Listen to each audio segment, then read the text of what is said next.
Subject: Corporal Johnson. Species: human. Description: mammalian humanoid, no tail. 6'2", 1.87 meter average height. 185 pounds. 84 kilogram average weight. 170-year life expectancy.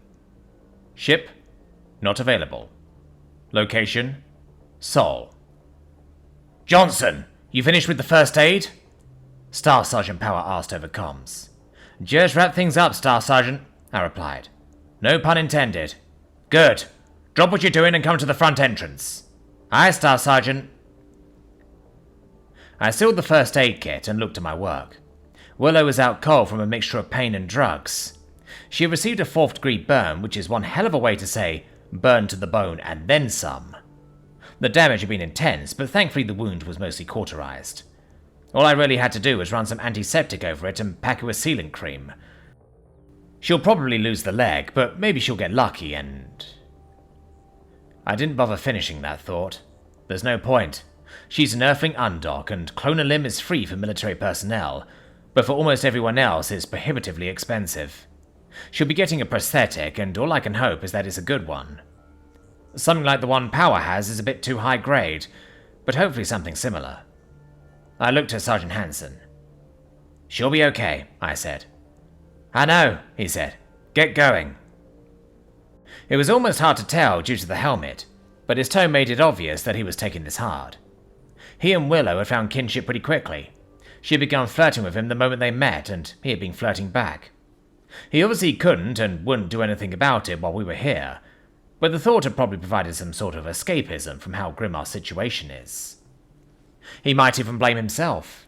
He had been the first out the door to start fighting the main host of OU, and Willow had followed right behind him. If he hadn't taken point, maybe she would have stayed behind just a bit more and not been hit by the laser. Or, if he had shot the OU bot faster, she wouldn't have the hole in her shin.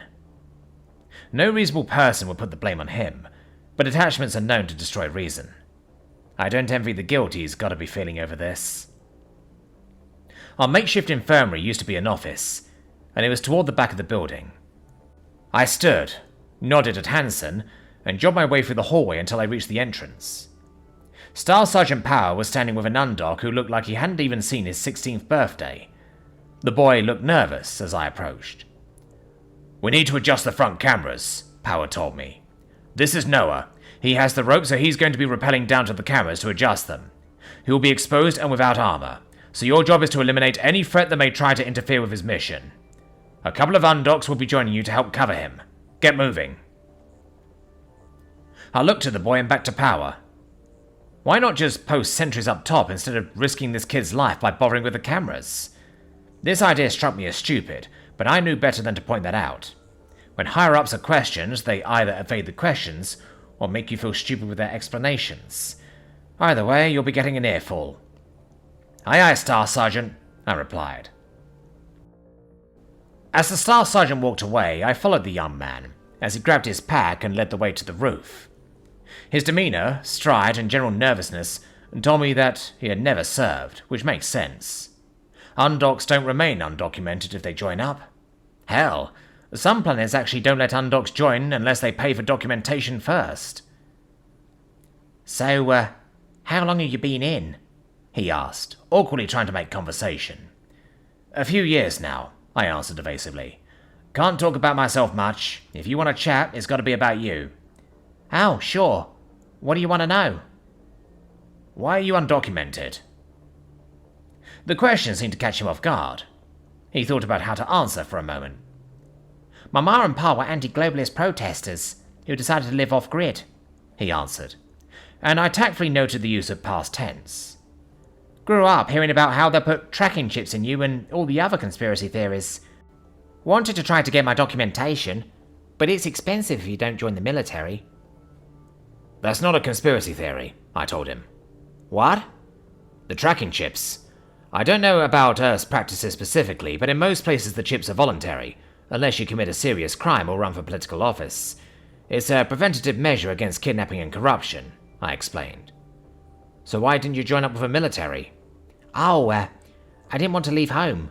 Got friends here, you know. Ostracana doesn't let undocs join up, so it would have to be with the EPG or the United Systems. Even if I had joined the reserves, neither would have let me stay here. Got it. So where's home? A pretty small township outside the Melbourne exclusion zone called New Greendale. Don't think it's even on the map, cause it only had about 200 people. Most of them were working on the radiation cleanup, so they weren't permanent residents or anything, he explained, as he found the entrance to the roof. Most of them didn't even give us undocs a backward glance when they evacuated. I put my hand on his shoulder as he reached to open the door, and he jumped. I'll go first, I said. He nodded and stepped aside, allowing me to open the door and check for threats.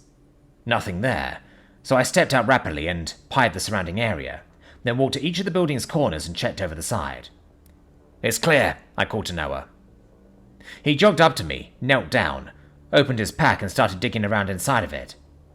After rummaging through it for a bit, he pulled out a wound-up rope and a pair of gloves. Each corner of the roof had a drainage slit, and Noah began tying his rope to one of them. I looked on curiously, wondering what he had in mind. Most rappels I'm familiar with start with the rope folded around an anchoring point. He noticed me staring at him.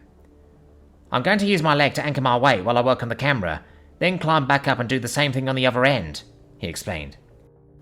I figure it'll save us a bit of time since I won't have to go all the way down.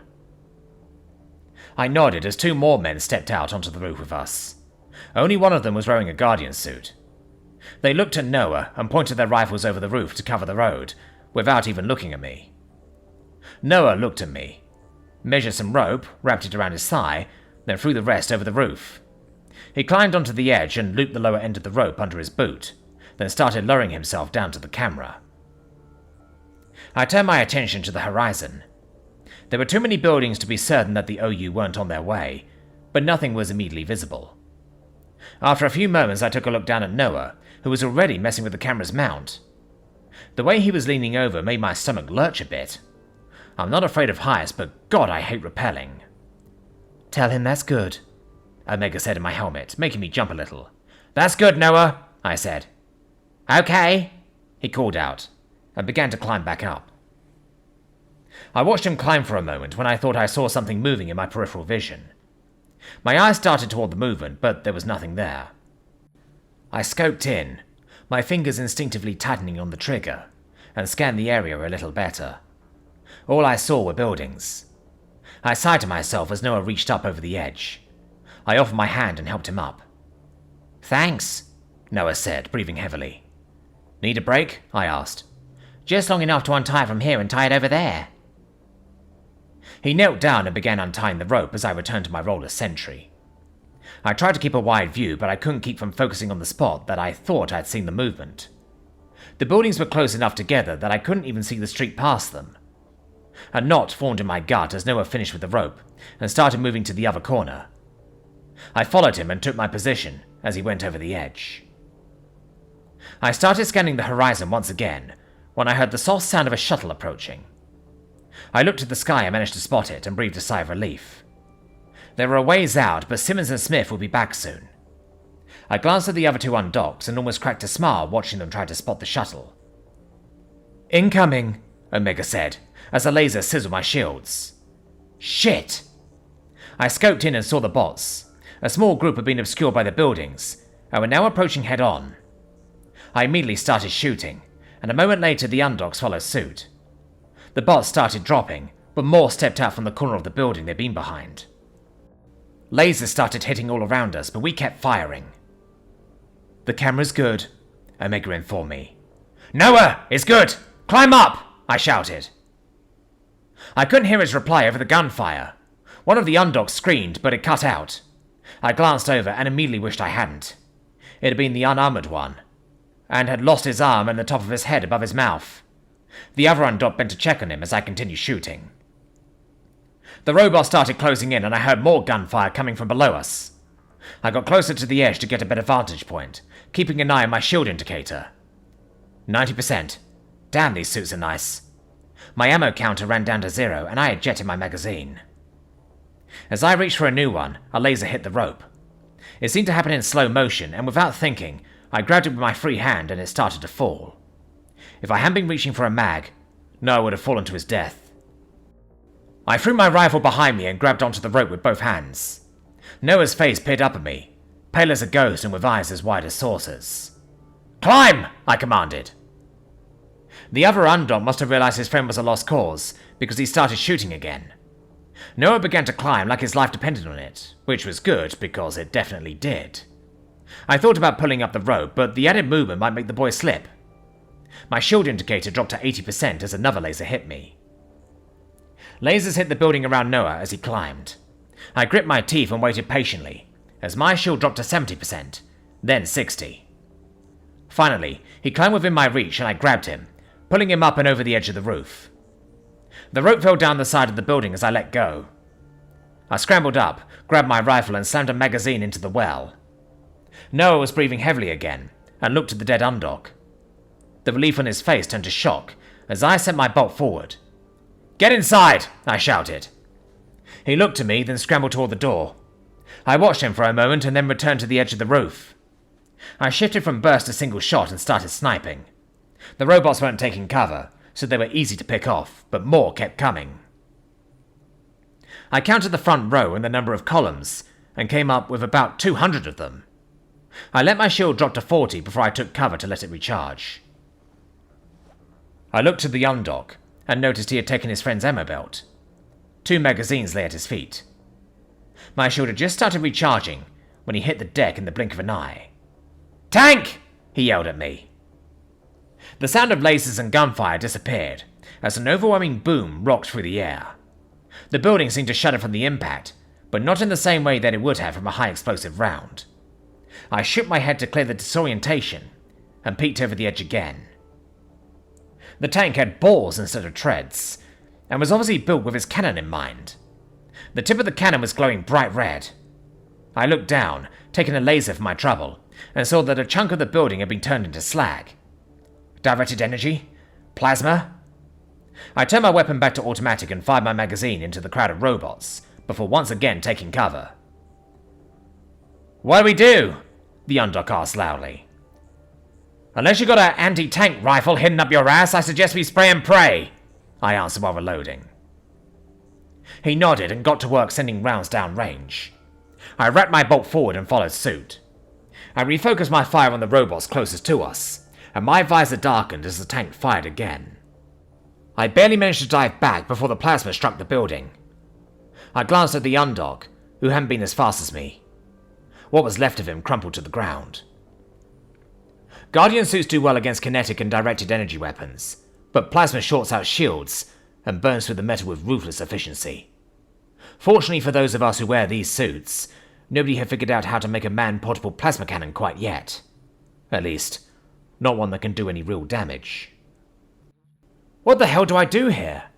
If I had been slower, I'd have ended up like that undog. Fuck! I didn't even catch his name. That's fucked up. No, now's not the time for guilt. Gotta get to work. I closed my eyes and took a deep breath, exhaling it through my nose.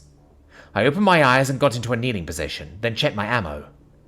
I only had 3 rounds in my rifle and 1 mag in my belt. Not that this would do any good against that tank. "Mine!" Simmons' voice shouted over comms. I glanced at where I had last seen the shuttle and realized that they had landed it on the roof of the parking building. Simmons and Smith were at the edge of the roof, and one of them was holding what looked like an AT-9. There were a few unarmored civilians hiding within the shuttle. "Backblast area all clear." I watched a cloud of fire and smoke burst from both ends of the AT-9. Then the sky turned purple for a moment, and a plume of purple-tinted hellfire peeked up from the edge of the roof. I stood up, and my eyes widened at the devastation that had occurred. The tank had exploded and thrown plasma all over its surroundings, resulting in a pretty big crater and the destruction of a few buildings. The robots that had been caught in the explosion were nothing more than slag now. "Hoorah! Finally got some action," Simmons said. "What the hell was that?" Staff Sergeant Power demanded. "Special delivery, Staff Sergeant. You ain't even got a sign for it."